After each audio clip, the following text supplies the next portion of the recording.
Come on in, welcome to Idled Out, where we talk all things Survivor. My name is Luke, and today we're looking at the history of Unmade Survivor seasons. These are the what-ifs, the almosts, the never-weres, seasons of Survivor that at least made the planning stage, but were changed to something different or scrapped entirely. I'll be using interviews with players, Mark Burnett and Jeff Probst, as well as insider sources I know are credible, like Martin Holmes, to put together this list. Also, I wasn't there, obviously.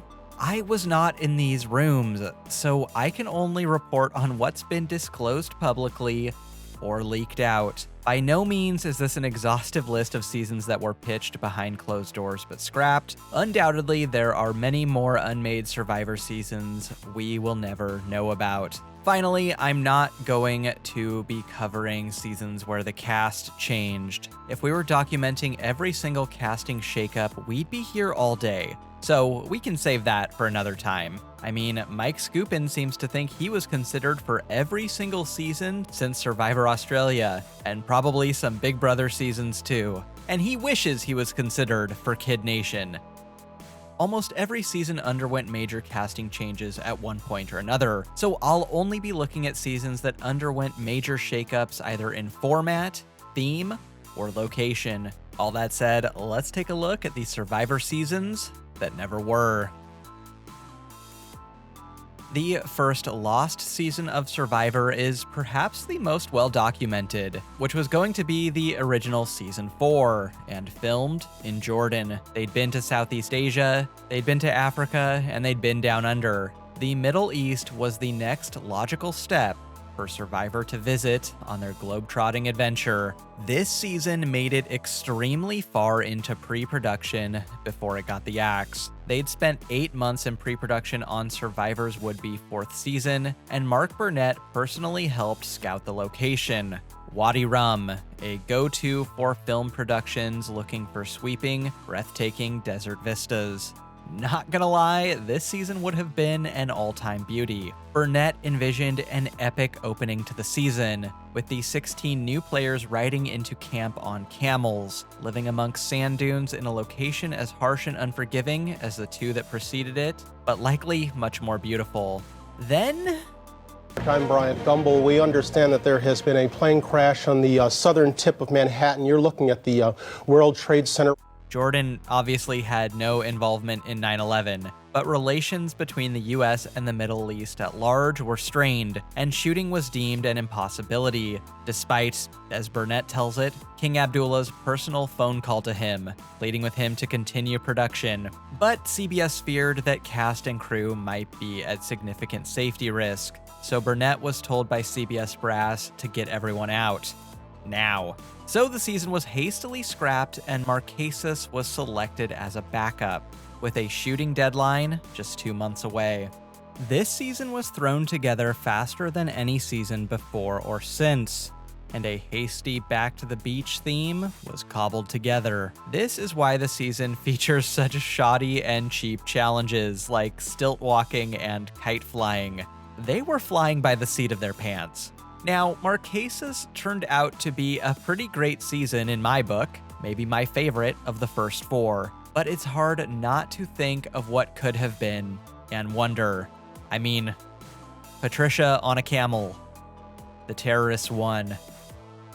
The next season to receive a major location change-up was season 11, which ended up being Survivor Guatemala. Originally, Burnett was very keen to shoot in the Indian Ocean, with focus on either Madagascar, India, or Sri Lanka. But the 2004 Indian Ocean tsunami scrapped those plans so hard they moved not only across the world, but even moved the next season inland, just to be safe.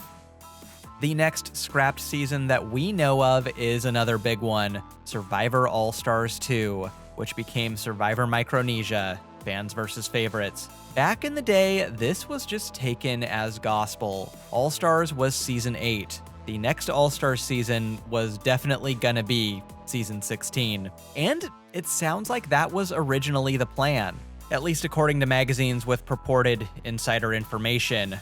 But it was ultimately scrapped. likely due to a perceived lack of star power. Don't get me wrong, I love Parvati, Yao-Man, and Ozzy as much as the next guy. Well, maybe not as much as some, but a lot.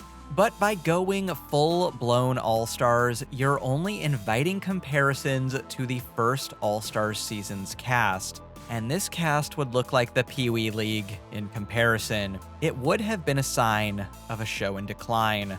Outside of the original 10 favorites, some other names known or strongly rumored to be in the mix were Kobe, Courtney Merritt, Courtney Yates, Ian, Katie, Lydia, Tom, PG, Shane, Terry, Twyla, Yule, Edgardo for some reason, Jeff Wilson for some reason, and Candace for some reason.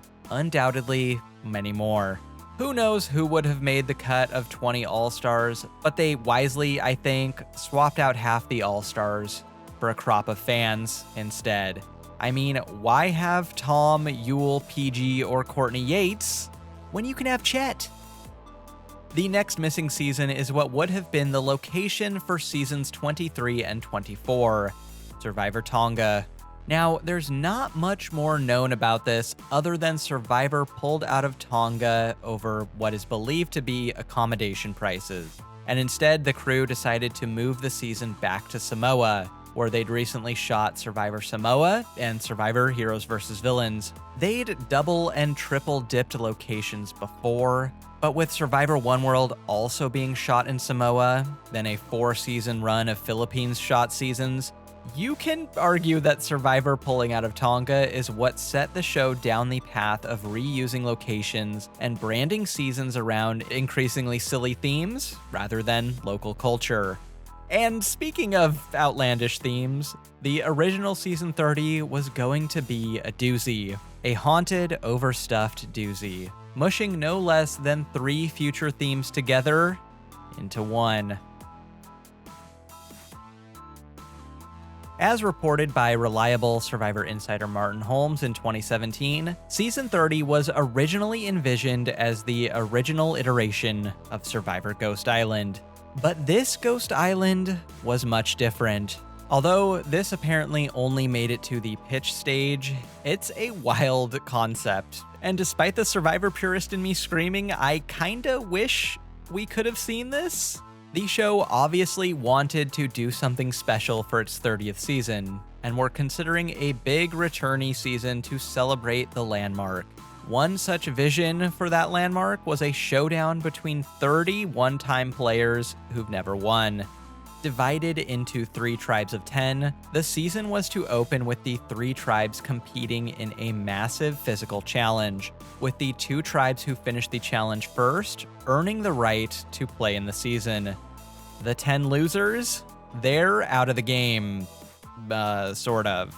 The 2 winning tribes would then be given the option by Probst to trade any member of their tribe for any member of the losing tribe, man for man, woman for woman, but only by unanimous consent. No, Bill, not again! Should that happen, the player chosen from the losing tribe would then be swapped into the winning tribe, and all of a sudden the ejectee from one of the winning tribes would now be on the losing tribe. This is what we call putting a hat on a hat. But wait, there's more hats. The losers then go to Ghost Island, where they will live on a barren island of destitution, with nothing to do but think. At the merge and on day 37, these players would fight for the chance to re-enter the game in some sort of epic challenge. Sound familiar? As you can see, this concept has the genesis of many future Survivor themes that came to be. Survivor Second Chance, the actual Survivor Ghost Island, and Survivor Edge of Extinction. Mercifully, they split this idea into 3 different seasons, rather than squeezing it all into one. And Season 30 was instead just a normal newbie season. Normal, of course, being relative. Yeah, your mother's up too. Season 39 also reportedly went under a bit of a shakeup. For the first time, Canadians were eligible to play Survivor. Take this one with a grain of salt, but it's been speculated by individuals who reportedly made it far in casting that this season was originally the US versus Canada, but that the theme was changed during casting, and 9 of the 10 Canadians in consideration were dropped, with Tom Laidlaw being, somehow, the one they went with as their first representative of the Great White North. Considering the utter domination of Shan, Erica, Omer, and Marianne in future seasons, I think we can say that if this were the original theme, which again, grain of salt, the Canucks would have crushed us harder than a plate of poutine and a pint of Molson. If season 30 wasn't gonna be returnees, season 40 was. As covered again by Martin Holmes in his timeline for season 40, initially players from a broad spectrum of seasons, placements, and popularity were considered. This was initially believed to be some sort of Legends or Rivals season, but around February 2019, most of the people in consideration were cut, and they were told they'd understand why when they saw the cast, implying some sort of unifying theme that they didn't fit into. Basically, everyone and their mother claims they were contacted for this season, so clearly the theme as originally envisioned was wide-reaching and open to more interpretation than the term Survivor Game Changers. It sounds like it was late in February or possibly March that the theme was fully finalized, and only a small number of Survivor winners attended casting finals. So while this season was initially conceived as an open-ended theme where they could shove basically whichever players they wanted in and form a theme around it, pretty early on it was actually locked in as winners at war. Game Changers 2 crisis averted. Finally, our most recent lost season is the original iteration of Survivor 41. Before Survivor 41 was put on hold due to COVID, it was going to be wild. As Jeff Probst has described on his podcast and in pre-41 interviews, this season was going to have more twists than Marianne spinning around on a rope. Per Jeff, Survivor 41 was always envisioned as a bit of a soft reset for the show. I mean, where else do you go after all winners? Its subtitle was originally going to be Dawn of a New Era, but what would the next chapter of Survivor entail? Well, fire tokens would be returning from season 40, and much of the game would revolve around them.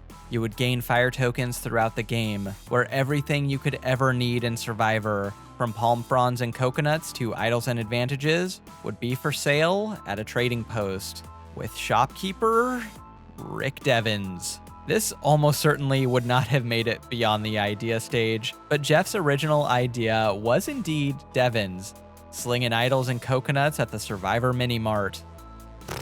Talk about a snub, we already have a perfectly good coconut vendor on this show. As a coconut vendor, I seek truth. Over dinner with Mike White, Jeff detailed these ideas for Survivor's New Era, to which Mike White famously replied, "Sounds interesting, but is it fun?" In one sentence, Jeff knew the New Era economy was a bust, and so he went back to the drawing board. Additionally, for the first time since season 33, other locations beyond Fiji were considered, out of COVID desperations. With COVID shutting down travel in 2020 and Fiji basically shutting down incoming flights into the country at the time, Survivor did at least consider but ultimately opt out of filming in the Dominican Republic as a backup location. As we all know, they were able to proceed with regular production in Fiji in spring 2021. So, that's it. As far as I know, every single publicly known lost season of Survivor, from the original Survivor 4 to the original Survivor 41. Which ones would you have wanted to see?